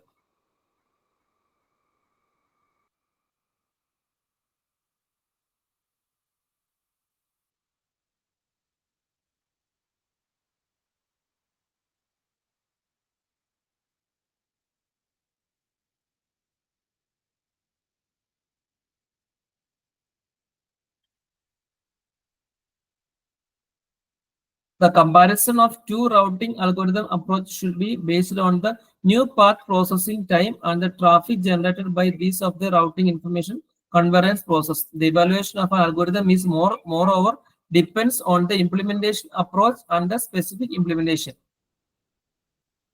Message complexity, link stage algorithm, distance vector message in this case of link state algorithm sends order of or n of e message with the node. In the case of distance vector, messages are exchanged between directly connected neighboring nodes. Message complexity, speed, convergence, robustness. Robustness is the confidence of getting the correct result under any circumstances. Distance vector routing, link stage routing in the difference. In the case of distance vector routing, tell neighbors about distance of all the destination. But in the case of link state routing, tell about distance to each neighbor to all routers. In the case of distance vector, tell neighbors about the distance of all the destination. But in the case of link state, tell about distance to each neighbor to all routers. Nodes computation depends on neighbors. In the case of link state, each router computes its best path. Each router constructs a distance vector table in the case of distance vector routing, but it's not mainly such type of table in the link state. A node shares copy of distance vector table to all its direct neighbors, but this type of practice is not followed in the link state routing. This is the difference between distance vector and link state routing.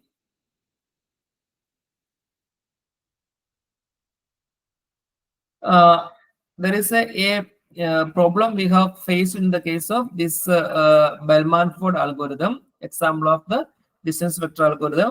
One of the serious drawback in Bellman-Ford algorithm is count to infinity problem. This is known as routing loop problem. In Bellman-Ford algorithm implementation, count to infinity is also known as routing loop problem. In Bellman-Ford algorithm, routing loops problem is faced when a link interface shut down or goes off. This issue may also occur when two routers exchange routing information to each other at the same time. അതായത് നെറ്റ്വർക്കിലെ issue ശരിക്കും പറഞ്ഞാൽ ബെൽമാൻഫോർഡ് അൽഗോരിതത്തിന് count to infinity, കാരണം ആ സമയത്ത് നമുക്ക് നോഡിനെ നമുക്ക് കിട്ടുന്നില്ല, നോഡിനെ നമുക്ക് ഐഡന്റിഫൈ ചെയ്യാൻ പറ്റുന്നില്ല. അങ്ങനത്തെ ഒരു സിറ്റുവേഷൻ ബെൽമാൻഫോർഡിൽ ഫേസ് ചെയ്യുന്നുണ്ട്.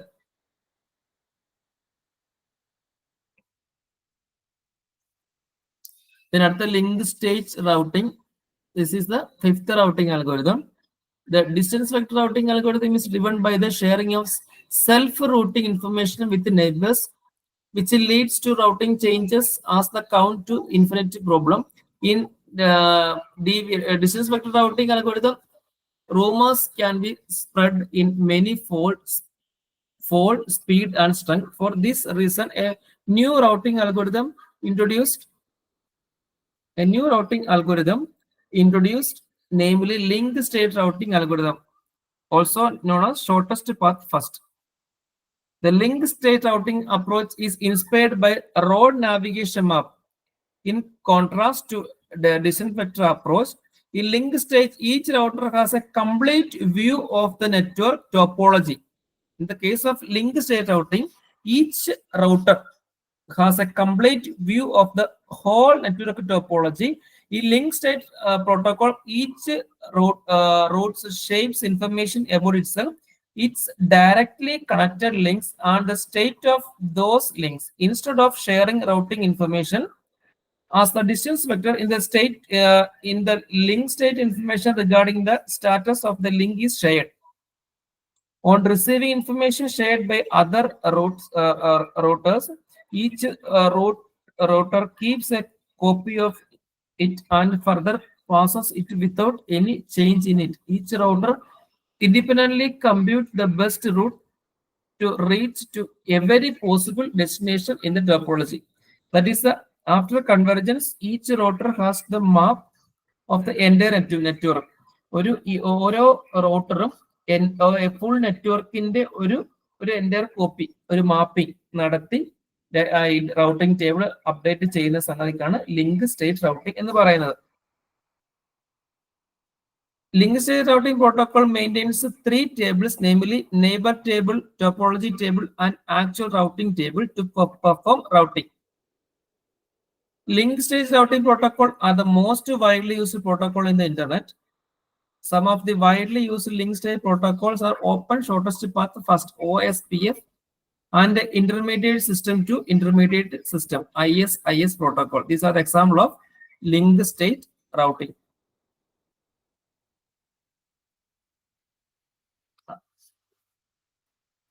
Then another is hierarchical routing. നിങ്ങൾ മനസ്സിലാകുന്നുണ്ടോ?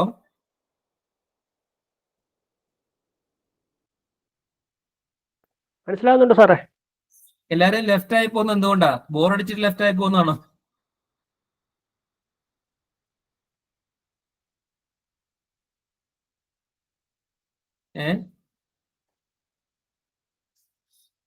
അവർക്കൊക്കെ അത് അറിയായിരിക്കും. ഏറ്റവും കൂടുതൽ ആൾക്കാരെ കയറിയ ക്ലാസ് എന്നാന്ന് എനിക്ക് തോന്നുന്നു 80 പേര് കയറിയായിരുന്നു, പക്ഷെ ഇപ്പം വീണ്ടും 3 കുറഞ്ഞു. ഇത് ഇത്രേ ഉള്ളൂ. ഈ റൗട്ടിംഗ് അൽഗോരിതം എന്ന് പറഞ്ഞ 5-8 എണ്ണം ഉണ്ട്. ആ റൗട്ടിംഗ് അൽഗോരിതം ചിലപ്പോൾ നിങ്ങൾക്ക് എസ് ആയിട്ടൊക്കെ ചോദിക്കാൻ സാധ്യതയുണ്ട്. ഓരോ റൗട്ടിംഗ് അൽഗോരിതത്തിന്റെ കോൺസെപ്റ്റ് മനസ്സിലാക്കുക, ഐഡിയ മനസ്സിലാക്കുക, എന്നിട്ട് നിങ്ങൾ റൗട്ടറിന്റെ ആ ഒരു ഹെക്സഗന്റെ ഫിഗർ വരയ്ക്കുക. എന്നിട്ട് ആ ട്രാവേഴ്സൽ ജസ്റ്റ് ഒന്ന് മാർക്ക് ചെയ്യുക. 1-2 ഫിഗർ, ഓരോ അൽഗോരിതത്തിനും 1-2 ഫിഗർ വരച്ചിട്ട് അതിന്റെ ആ ഡയറക്ഷൻ ട്രാവേഴ്സൽ മാർക്ക് ചെയ്തിട്ട് this is the best way, this is the best line, this is the best communication path എന്ന് എഴുതി കഴിഞ്ഞാൽ ക്ലിയർ ആയി. പെട്ടെന്ന് നിങ്ങൾക്ക് മാർക്ക് ക്യാപ്ചർ ചെയ്യാൻ പറ്റും. ഐഡിയ മനസ്സിലാക്കിയിട്ട് ജസ്റ്റ് എക്സ്പ്ലെയിൻ ചെയ്യുക. നിങ്ങളുടെ ആ ടെക്സ്റ്റ് പോലും നോക്കണമെന്നില്ല, ഫിഗർ കണ്ടു കഴിയുമ്പോൾ മനസ്സിലാവും this is right or wrong എന്ന് മനസ്സിലാവും. In the case of hierarchical routing, as discussed in link state and distance vector routing, each router has to store routing information in the form of routing table. In the routing table, router stores information of path for remote networks, that is the path cost, remote networks, that is a path cost, the next interface. The amount of routing information to be stored is directly proportional to the number of routers in the network. That is, for a small size network with a few numbers of routers, the routing information to be stored by routers can be handled easily. Whereas for a network with a large number of routers, the size of routing information is to be stored is highly voluminous, very big in the size. The purpose of routers is to route finding the path, the packet to destination. As a result, the routing table will become big in the size, will consume more space on router as well as more bandwidth in the network when shared. To overcome this problem, instead of a flat structure, the network can be designed as a hierarchical structure. നിങ്ങളുടെ ടെക്സ്റ്റിനകത്ത് കുറച്ച് പ്രശ്നങ്ങളുണ്ടല്ലേ? കുറച്ച് text എനിക്കിന്ന് പലതും text ഒരു writeup എന്ന് പറയുന്നത് അത്രയ്ക്ക് clear ആണെന്ന് നിങ്ങൾക്ക് വായിക്കുമ്പോൾ ക്ലിയർ പിക്ചർ കിട്ടുന്നുണ്ടോ സാറേ? ഈ ഓൺലൈനിൽ കിടക്കുന്നത് കറക്റ്റ് ആയിട്ട് അപ്ഡേറ്റ് ആയിട്ടില്ല. പുതിയ എഡിഷൻ പ്രിന്റ് വരുമ്പോഴത്തേക്ക് അതിനകത്ത് മിസ്റ്റേക്ക് കുറെയൊക്കെ കറക്റ്റ് ചെയ്യും. എന്നാലും ചില പിക്ചേഴ്സ് ഒന്നും ക്ലാരിറ്റി കുറവാണ്. അത് മാത്രം ഇതെങ്ങാണ്ട് കോപ്പി ചെയ്തിട്ടേക്കുന്നതാണല്ലോ, കാരണം PDF ഒക്കെ ഇങ്ങനെ ഇത് മെർജ് ചെയ്ത് കിടക്കുന്നു. ആ പ്രശ്നമുണ്ട്, PDF ആ പ്രശ്നമുണ്ട്. നമുക്ക് കിട്ടുന്ന പ്രിന്റ് ഹാർഡ് കോപ്പി കിട്ടും. അത് കറക്റ്റ് ആണോ? അത് വലിയ കുഴപ്പമില്ലാതെ. അതിനകത്തുള്ള പ്രശ്നം എന്നാന്ന് വെച്ചാൽ പിക്ചർ ഒന്നും ക്ലിയർ ആയിരിക്കില്ല ചിലതൊക്കെ. ഓക്കെ, അതായത് ഈ OSI മോഡലിന്റെ ഒക്കെ പിക്ചേഴ്സ് കാണിച്ചേക്കുന്ന വ്യക്തമല്ല. അങ്ങനെ എന്തെങ്കിലും സംശയം ചോദിച്ചാൽ മതി, ഞാൻ ഷെയർ ചെയ്ത് തരാം കേട്ടോ. അതല്ല റെഫറൻസ് മോഡലൊക്കെ നിങ്ങൾക്ക് ഗൂഗിളിൽ സെർച്ച് ചെയ്താൽ മതി, എല്ലാം നെറ്റിൽ അവൈലബിൾ ആണ്. അങ്ങനെ കിട്ടിയായിരുന്നു. ആദ്യം സാറ് പറഞ്ഞപ്പം അത് വ്യക്തമല്ലായിരുന്നു, പക്ഷെ അത് കഴിഞ്ഞ് പിക്ചർ കിട്ടിയായിരുന്നു. നിങ്ങൾക്കുണ്ടല്ലോ ഈ കമ്പ്യൂട്ടർ നെറ്റ്വർക്സിന് 2 നല്ല സയന്റിസ്റ്റുമാരുടെ 2 നല്ല ഓതേഴ്സിന്റെ ടെക്സ്റ്റ് ഉണ്ട്. അതായത് കമ്പ്യൂട്ടർ കമ്മ്യൂണിക്കേഷൻ നെറ്റ്വർക്സ്, അതിനെപ്പറ്റി എക്സ്പേർട്ട് ആയിട്ട് എഴുതിയിരിക്കുന്ന 2 ടെക്സ്റ്റ് ഉണ്ട്. ഒന്ന് വില്യം സ്റ്റാളിങ്സ് എന്ന് പറഞ്ഞാൽ ഇതിന്റെ പുള്ളിയാണ് കമ്പ്യൂട്ടർ കമ്മ്യൂണിക്കേഷൻ നെറ്റ്വർക്സിന്റെ മിക്ക ടോപ്പിക്കുകളും എഴുതിയേക്കുന്നത്. വില്യം സ്റ്റാളിങ്സിന്റെ ടെക്സ്റ്റ് ഉണ്ട്. അത് പല എഡിഷൻസ് ഉണ്ട്. ഇന്ന് 14 എഡിഷൻ വരെ കാണുന്നത് വില്യം സ്റ്റാളിങ്സിന്റെ ടെക്സ്റ്റ് ഉണ്ട്. അതിന്റെ എല്ലാം PPT അവൈലബിൾ ആണ്, നമ്മുടെ നെറ്റിനകത്ത് സെർച്ച് ചെയ്താൽ കിട്ടും പല ടോപ്പിക്കിന്റെ. പിന്നെ ഉള്ളത് വില്യം സ്റ്റാളിങ്സിന്റെ ടെക്സ്റ്റ് ഈസിയാണ്, റീഡബിൾ ആണ്. പക്ഷെ ഇച്ചിരി ടഫ് ആയിട്ടും നല്ല ടെക്സ്റ്റും എന്ന് പറഞ്ഞാൽ ഇച്ചിരി പറയുന്നത് ആൻഡ്രൂ സ്റ്റാനിൻബോം ടെക്സ്റ്റ് സൂപ്പർ ടെക്സ്റ്റ് ആണ്. ഞങ്ങളെ പഠിച്ച ആൻഡ്രൂ സ്റ്റാനിൻബോം ടെക്സ്റ്റ് വെച്ചാണ്. ഇച്ചിരി ടഫാണ് ടെക്സ്റ്റ്, പക്ഷെ അതിനകത്ത് എല്ലാ ഇൻഫർമേഷൻ ക്ലിയർ ആയിട്ട് പറയുന്നുണ്ട്. അപ്പൊ ഇത് രണ്ടും നിങ്ങളൊന്ന് നോക്കുക. പിന്നെ ഇതെല്ലാം നെറ്റിൽ അവൈലബിൾ ആണ്. PPT ഒക്കെ പല കോളേജുകളും ക്രിയേറ്റ് ചെയ്യുന്നത് നെറ്റിൽ അവൈലബിൾ റെഡിയാണ് കേട്ടോ. OSI റെഫറൻസ് മോഡലൊക്കെ ഒരുപാട് സംഗതി കാണും, അപ്പൊ നിങ്ങളൊന്ന് സെർച്ച് ചെയ്താൽ മതി. കിട്ടിയാലും കുറച്ചൊക്കെ 3-4 കിട്ടി. അതുപോലെ ഈ റൗട്ടിംഗ് അൽഗോരിതം ഒക്കെ ഒരുപാടുണ്ട്. റൗട്ടിംഗ് അൽഗോരിതം ഒക്കെ എനിക്ക് ഒരുപാട് PPTകൾ അവൈലബിൾ. അപ്പൊ ജസ്റ്റ് നോക്കിയാൽ നിങ്ങൾക്ക് ഐഡിയ കിട്ടും. എന്നിട്ട് ആ ഒരു പിക്ചർ കൂടെ വരച്ചു കഴിയുമ്പോൾ ക്ലിയർ ആവും. കാരണം ഇതൊക്കെ ഇമ്പോർട്ടന്റ് ആണ്. നിങ്ങൾക്ക് പരീക്ഷയ്ക്ക് ചോദിച്ചില്ലെങ്കിൽ പോലും കൂടെ നെറ്റ്വർക്ക് കോൺഫിഗർ ചെയ്യുന്ന സമയത്ത്, റൗട്ടറിനെ നമ്മൾ കോൺഫിഗർ ചെയ്യുന്ന സമയത്ത് ഇങ്ങനത്തെ ഒരു ബേസിക് ഐഡിയാസ് ഒക്കെ അത്യാവശ്യമാണ്. Okay sir. ഓക്കെ, ജസ്റ്റ് ഒരു ഇന്റർവെൽ, ഒറ്റ മിനിറ്റ്. ആയിക്കോട്ടെ സർ.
നിങ്ങളുടെ സെക്കൻഡ് ക്ലാസ് എന്നല്ലേ പറഞ്ഞത്? ഇത് സെക്കൻഡ് സബ്ജക്റ്റ് ആണല്ലേ പറഞ്ഞത് നിങ്ങളുടെ? അതെ സാറേ, സെക്കൻഡ് സെം.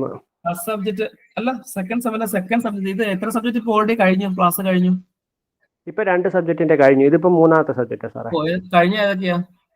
വെബ് ടെക്നോളജീസും ഒബ്ജക്ട് ഓറിയന്റഡ് അനാലിസിസ് ആൻഡ് ഡിസൈനും ആണ് കഴിഞ്ഞേക്കുന്നത്. ഇടയ്ക്ക് ബ്രേക്ക് തരുമായിരുന്നു? അതോ 1.5 അവർ കണ്ടിന്യൂസ് എടുക്കുമായിരുന്നോ? ബ്രേക്ക് ഇടയ്ക്ക് ഉണ്ടായിരുന്നോ? ഇല്ല, കണ്ടിന്യൂസ് ആണോ? Okay sir. So next, that is the 6th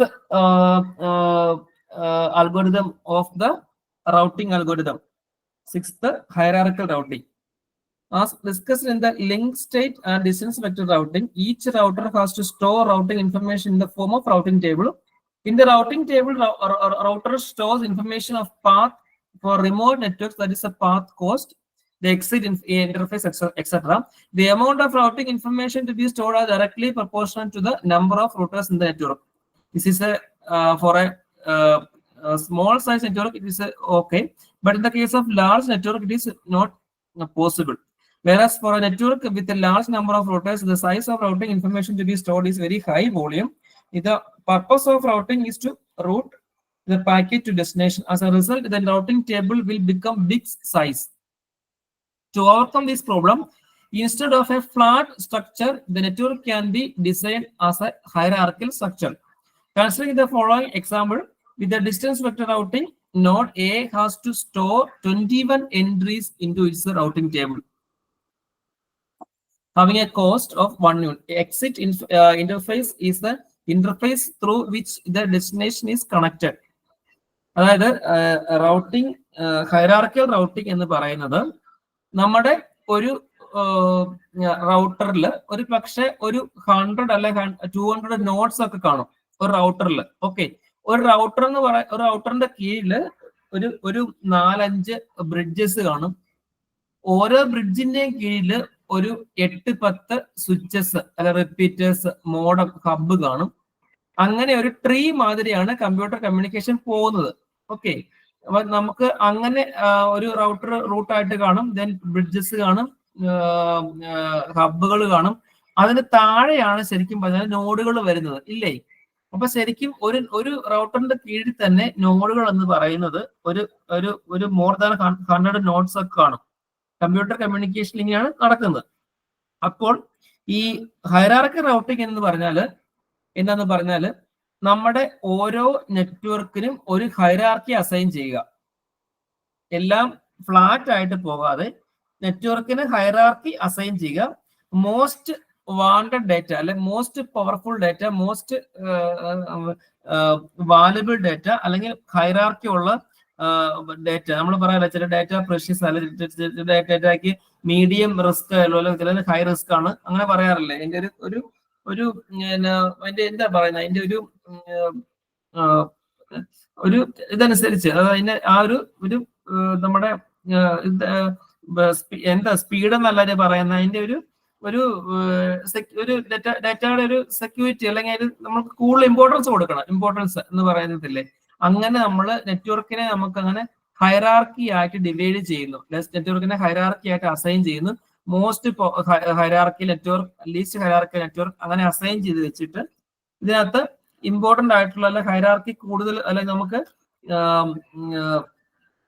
കൂടുതൽ ഇമ്പോർട്ടൻസ് കൊടുക്കണം, ടോപ്പ് പ്രയോറിറ്റി കൊടുക്കേണ്ട ഡേറ്റകള് ഈ ഹൈറാർക്കി അനുസരിച്ച് കമ്മ്യൂണിക്കേഷൻ പോസിബിൾ ആകുന്ന സംഗതിക്കാണ് ഹൈറാർക്കിയൽ റൂട്ടിംഗ് എന്ന് പറയുന്നത്. ഒരു റൗട്ടറിന്റെ കീഴിലുള്ള നെറ്റ്വർക്കിനെ ഹൈറാർക്കിയലി അറേഞ്ച് ചെയ്യുന്നു, മനസ്സിലായോ? എന്നിട്ട് അവിടെ പ്രയോറിറ്റി അനുസരിച്ച് ഡേറ്റ കമ്മ്യൂണിക്കേഷൻ പോസിബിൾ ആകുന്നു. ഹൈ പ്രയോറിറ്റി ഉള്ള സംഗതി ടോപ്പ് ലെവലിൽ ഹൈറാർക്കിയൽ കമ്മ്യൂണിക്കേഷനിൽ കൂടെ പാസ് ചെയ്യുന്നു. പ്രയോറിറ്റി കുറഞ്ഞ സംഗതികൾക്ക് അത് ലീസ്റ്റ് ആയിട്ടുള്ള പ്രയോറിറ്റി ഉള്ള ഹൈറാർക്കി നോക്കുമ്പോൾ അറിയാമല്ലോ, മോസ്റ്റ് ഹൈറാർക്കി, ലീസ്റ്റ് ഹൈറാർക്കി അറിയാൻ പറ്റുമല്ലോ. അങ്ങനെ ഹൈറാർക്കി കുറഞ്ഞ സംഗതികൾ ലീസ്റ്റ് ഹൈറാർക്കി ഉള്ള നെറ്റ്വർക്കിലൂടെ പാസ് ചെയ്യുന്നു. നിങ്ങളുടെ ടെക്സ്റ്റിനകത്ത് കൊടുത്തിട്ടുണ്ട്, ഒരു ട്രയാങ്കിൾ രീതിയിലും ഒരു ഹെക്സഗൺ രീതിയിലും ഒരു സ്ക്വയർ രീതിയിലൊക്കെ കൊടുത്തിട്ടുണ്ട്. അപ്പൊ അതിനകത്ത് ഈ ഡെസ്റ്റിനേഷന്, എക്സിറ്റ് ഇന്റർഫേസ്, കോസ്റ്റ്, ഓരോന്നിനെ കോസ്റ്റും കാണിച്ചിട്ടുണ്ട്. അപ്പൊ ഹൈറാർക്കി മെയിൻറ്റെയിൻ ചെയ്തുകൊണ്ട് അതിന്റെ ഒരു ടോപ്പ് പ്രയോറിറ്റിയിലുള്ള ഡേറ്റകൾ വിത്തൗട്ട് ലോസ്റ്റ് അല്ലെങ്കിൽ വിത്തൗട്ട് ഒരു കൺജഷൻ ഡേറ്റ കമ്മ്യൂണിക്കേഷൻ പോസിബിൾ ആകുന്ന ഒരു അൽഗോരിതമാണ് ഹൈറാർക്കിയൽ റൗട്ടിംഗ്. ഓക്കെ സാറേ, ഇത് ഏത് സിനാരിയോയിലാണ് ഇതിന്റെ അഡ്വാൻറ്റേജസ് എന്തോ അന്ന് ഒരു ക്വസ്റ്റ്യൻ ചോദിച്ചിട്ടുണ്ട്. ഹൈറാർക്കിയൽ റൗട്ട്, അതായത് ഹൈറാർക്കിയൽ റൗട്ട് ഡിഫൈൻ ചെയ്യാനും പിന്നെ in which scenario it is more advantages എന്ന് ചോദിച്ചിട്ടുണ്ട്. പിന്നെ ആ ചോദ്യത്തെ തുടർന്ന് തന്നെ explain reverse path forwarding mechanism എന്നും പറഞ്ഞു ചോദിച്ചിട്ടുണ്ട്. ആ ചോദ്യത്തിന്റെ തുടർച്ചയായിട്ട് ഒരു ക്വസ്റ്റ്യൻ മാർക്ക് കഴിഞ്ഞിട്ട് നിങ്ങളുടെ എല്ലാ ക്വസ്റ്റിന്റെ ആൻസറും നിങ്ങളുടെ ടെക്സ്റ്റിനകത്തുണ്ട്. പക്ഷെ ടെക്സ്റ്റ് വായിക്കുമ്പോൾ നമ്മൾ ഇങ്ങനെ ജസ്റ്റ് ഫ്ലോയിൽ അങ്ങ് വായിച്ചു പോകാതെ ഒന്ന് മൈൻഡ് അപ്ലൈ ചെയ്ത് വായിച്ചാണെങ്കിൽ നിങ്ങളുടെ ടെക്സ്റ്റിനകത്ത് എനിക്ക് തോന്നുന്നു ഇതിന്റെ പലതിന്റെ ആൻസർ ഉണ്ട്. കാരണം ഈ ഹൈറാർക്കിയൽ റൗട്ടിങ്ങിന്റെ ഇമ്പോർട്ടൻസ് എവിടെയെന്ന് വെച്ചാൽ നമ്മൾ ഇതുവരെ പഠിച്ച പല routing, distance vector, link stage, flooding, നമ്മൾ ഇതുവരെ പഠിച്ച പല റൗട്ടിങ്ങുകളും ഷോർട്ട് നെറ്റ്വർക്കിലാണ് കൂടുതലും ആപ്ലിക്കബിൾ അല്ലേ? ഷോർട്ട് നെറ്റ്വർക്കാണ് കൂടുതലും ആപ്ലിക്കബിൾ എന്ന് നമ്മൾ നേരത്തെ പറഞ്ഞു. പക്ഷെ in the case of large നെറ്റ്വർക്കിൽ ശരിക്കും പറഞ്ഞാൽ ഈ റൗട്ടിംഗ് ടേബിൾ മെയിൻറ്റെയിൻ ചെയ്യുക എന്ന് പറയുന്നത് ഭയങ്കര ബുദ്ധിമുട്ടാണ്. അതിന്റെ കപ്പാസിറ്റിയും ലെങ്തും കൂടി പോകുന്നു.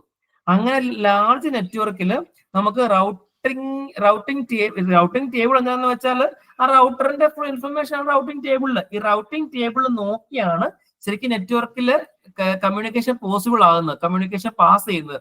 റൗട്ടിംഗ് ടേബിൾ തെറ്റിപ്പോയാൽ കമ്മ്യൂണിക്കേഷൻ ഡൗൺ ആവും. റൗട്ടിംഗ് ടേബിൾ തെറ്റിപ്പോയാൽ റൗട്ടർ കൺജഷൻ ആവും, network path full drop down ആവും. അപ്പം ഈ റൗട്ടിംഗ് ടേബിള് വലിയ നെറ്റ്വർക്ക് റൗട്ടിംഗ് ടേബിൾ ലെങ്ത് ആവും, കപ്പാസിറ്റി കൂടി പോവും. അത് ഒഴിവാക്കാനാണ് നമ്മുടെ റൗട്ടറിന്റെ കീഴിലുള്ള ഫുൾ നോഡിനെ നമ്മൾ ഡിവൈഡ് ചെയ്യുന്നു, പല ഹൈറാർക്കി ഡിവൈഡ് ചെയ്ത് വെക്കുന്നു. എന്നിട്ട് നമുക്ക് ടോപ്പ് പ്രയോറിറ്റി ഉള്ള ഡേറ്റ നമ്മൾ ഹൈ ഹൈറാർക്കി ഉള്ള നെറ്റ്വർക്കിലൂടെ പാസ് ചെയ്യുന്നു, മീഡിയം ഹൈറാർക്കിലൂടെ പാസ് ചെയ്യുന്നു, ലോ പ്രയോറിറ്റി ഉള്ള സംഗതിയെ നോർമലി ഉള്ള കൂടി പാസ് ചെയ്യിക്കുന്നു. അങ്ങനെ ഒരു വലിയ നെറ്റ്വർക്കിനെ ഡിവൈഡ് ചെയ്ത് അതിന്റെ പ്രയോറിറ്റി അനുസരിച്ച് സെറ്റ് ചെയ്യുന്ന സംഗതിക്കാണ് ഹൈറാർക്കിയൽ റൗട്ടിംഗ് എന്ന് പറയുന്നത്. മനസ്സിലായി? ഇപ്പൊ അതിന്റെ ആൻസർ ക്ലിയർ കിട്ടിയോ? മനസ്സിലായി. ഓക്കെ, അപ്പൊ ഏകദേശം ടെക്സ്റ്റ് ഒന്ന് ക്ലിയർ ആയിട്ട് വായിച്ചു കഴിഞ്ഞാൽ നിങ്ങൾക്ക് മനസ്സിലാവും. എന്നിട്ട് ഫിഗറും കൂടെ വരച്ചു കഴിയുമ്പോൾ ഓട്ടോമാറ്റിക്കായിട്ട് കിട്ടും. കാരണം അവർക്ക് ഫിഗർ കാണുമ്പോൾ അറിയാം ഐഡിയ ഉണ്ടോ. ചുമ്മാ നമ്മൾ എക്സ്പ്ലെയിൻ ഒരുപാട് എഴുതിയിട്ട് ഫിഗർ വരച്ചില്ലെങ്കിൽ അവർക്ക് അവിടെയൊക്കെ വായിച്ചു നോക്കും, കിട്ടിയില്ലെങ്കിൽ 5 മാർക്കാണ്, 1 മാർക്ക് കിട്ടും, 2 മാർക്ക് കിട്ടും. അത് ഫിഗർ വരച്ചിട്ട് എക്സ്പ്ലെയിൻ ചെയ്താലും ഫിഗർ കാണുമ്പോൾ അറിയാം. നിങ്ങളുടെ എക്സ്പ്ലനേഷൻ പോലും ഫുള്ള് വായിച്ച് ഒരുപക്ഷെ എക്സ്പ്ലനേഷൻ വായിച്ച ഐഡിയ കിട്ടുന്നില്ല എക്സാമിനർക്ക്. നമ്മളൊക്കെ പേപ്പർ വായിച്ച് നമുക്കറിയാം എക്സ്പ്ലനേഷൻ വായിച്ചിട്ട് ഐഡിയ കിട്ടുന്നില്ല. നിങ്ങൾ എഴുതിയിട്ടുണ്ടായിരിക്കും, പക്ഷെ അതിന്റെ ഒരു ലാംഗ്വേജിന്റെ പ്രശ്നം കൊണ്ടോ എഴുതിയതിന്റെ പ്രശ്നം കൊണ്ടോ ഒക്കെ നമുക്ക് ആ 2 പ്രാവശ്യം വായിച്ചപ്പോൾ നമുക്ക് ഈ കുട്ടി എഴുതിയതിന് നമുക്ക് ഐഡിയ കിട്ടത്തില്ല. പക്ഷെ ഫിഗർ ഉണ്ട്, ആ ഫിഗർ ഉണ്ടെങ്കിൽ നമുക്ക് മനസ്സിലാവും ഈ കുട്ടിക്ക് ഐഡിയ ഉള്ള ആളാണ്, ഈ കുട്ടി ഈ ഫിഗർ തന്നെയാണ് ഇവിടെ എക്സ്പ്ലെയിൻ ചെയ്ത് വെച്ചിരിക്കുന്നത് എന്ന് നമുക്ക് മനസ്സിലാവും. നമ്മൾ 5-ൽ 4 മാർക്കെങ്കിലും കൊടുക്കും. ഓക്കെ, നിങ്ങൾക്ക് അങ്ങനെ തന്നെയാണോ വാലുവേഷൻ? ഫിഗറിനൊക്കെ നിങ്ങൾക്ക് മാർക്ക് ഉണ്ടോ? എനിക്ക് അറിഞ്ഞുകൂടാ നിങ്ങളുടെ ഫിഗറിന് ഉണ്ട്. അല്ലെങ്കിൽ പിന്നെ പേജിന്റെ എണ്ണം കൂട്ടിയാലേ പറ്റത്തുള്ളൂ. ഫിഗർ ഒക്കെ ഉണ്ടെങ്കിൽ നമുക്ക് കുറച്ച് പേജിൽ ആൻസർ എക്സ്പ്രസ് ചെയ്താലും കിട്ടും. ഓക്കെ. അപ്പൊ നല്ല നീറ്റ് ആയിട്ട് പടം വരച്ച് നല്ല പെൻസിലൊക്കെ വെച്ച് പടം വരച്ച് ഭംഗിയാക്കുക. Okay sir. ഈ നിങ്ങളുടെ ഇതിനകത്ത് കറക്റ്റ് ആയിട്ട് കൊടുത്തിട്ടുണ്ട്. ഈ ഓരോ ഹൈറാർക്കി നിങ്ങൾ സെറ്റ് ചെയ്തിട്ട് region 1, region 2, region 3, region 6, region 4 എന്നൊക്കെ കൊടുത്തിട്ടുണ്ട്. അത് കറക്റ്റ് ആയിട്ട് വരച്ചാൽ മതി. ഒരെണ്ണം ട്രയാങ്കിൾ ആണ്, അടുത്തത് ഹെക്സഗൺ ആണ്, അടുത്തായിട്ട് പിന്നെ ഒരു അക്യൂട്ട് ട്രയാങ്കിൾ ഉണ്ട്, ഒരു സ്ക്വയർ ഉണ്ട്, റെക്ടാങ്കിൾ ഉണ്ട്. അപ്പൊ അത് ജസ്റ്റ് വരച്ചിട്ട് പ്രയോറിറ്റി സെറ്റ് ചെയ്താണ് കമ്മ്യൂണിക്കേഷൻ എന്ന് കാണിച്ചാൽ മതി hierarchy routing. Okay sir. In hierarchical routing, further can be classified into levels. In an example discussed above, 2-level hierarchical routing is implemented. The level of hierarchical routing is chosen according to the size, number of routers of the network. A 3 or 4-level hierarchical routing can also be used.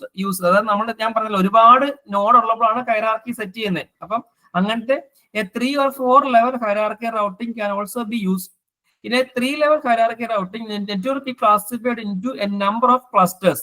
അതായത് നമ്മൾ ശരിക്കും cluster create എവിടെ ചെയ്യുന്നത്, അതായത് ഓരോ നോഡിന്റെയും ഓരോ റൗട്ടറിന്റെയും കീഴിലുള്ള ഓരോ ഹൈറാർക്കി അസൈൻ ചെയ്തിട്ട് ഒരു ക്ലസ്റ്റർ ആക്കി വെക്കുന്നത്. ക്ലസ്റ്റർ എന്ന് പറഞ്ഞാൽ ഗ്രൂപ്പ് ഓഫ് കമ്പ്യൂട്ടേഴ്സ് എന്നേ ഉള്ളൂ. ഓക്കെ, ഇത് 3-level hierarchical routing, the number of the network is classified into a number of clusters where each cluster contains a number of regions.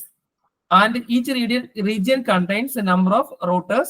In internet, at a wide scale, commonly hierarchical routing is used. അതാണ് ശരിക്കും internet എന്ന് പറഞ്ഞ hierarchical routing ആണ് correct. കാരണം നമ്മുടെ പല networks നമ്മൾ hierarchy set ചെയ്ത് അതിനെ ക്ലസ്റ്റർ ആക്കി വെച്ചു. ആ ക്ലസ്റ്ററിനെ നമ്മൾ റീജിയൻസ് ആക്കുന്നു, റീജിയൻസിനെ നമ്മൾ ലാൻ ആക്കുന്നു. അങ്ങനെയാണ് ഇന്റർനെറ്റ് വർക്ക് ചെയ്യുന്നത്. ശരിക്കും പറഞ്ഞാൽ ഹൈറാർക്കിക്കൽ റൗട്ടിംഗ് ആണ് ഇന്റർനെറ്റ് ഉപയോഗിക്കുന്നത് അല്ലേ? നമ്മൾ സെർവറിൽ നിന്ന് ഡാറ്റ എടുക്കുന്നു, സെർവർ ഒരു റൂട്ട് ആയിട്ട് വെച്ചുകൊണ്ട് താഴെയുള്ള സിസ്റ്റത്തിനെ നോഡ് ആക്കുന്നു. അപ്പൊ അങ്ങനെയാണ് ഹൈറാർക്കി സെറ്റ് ചെയ്ത് വെക്കുന്നത്. ഓക്കെ, മനസ്സിലായി സാറേ. അപ്പൊ നമ്മൾ റൗട്ടിംഗ് അൽഗോരിതംസ് ഒരു 7 എണ്ണം ഉണ്ട്. ആ റൗട്ടിംഗ് അൽഗോരിതം എല്ലാം ജസ്റ്റ് ഒന്ന് വായിച്ച് നോക്കുക, ഐഡിയ ഉണ്ടാക്കുക, എക്സ്പ്ലെയിൻ ചെയ്യുക, ഫിഗർ വരയ്ക്കുക കേട്ടോ. Routing algorithm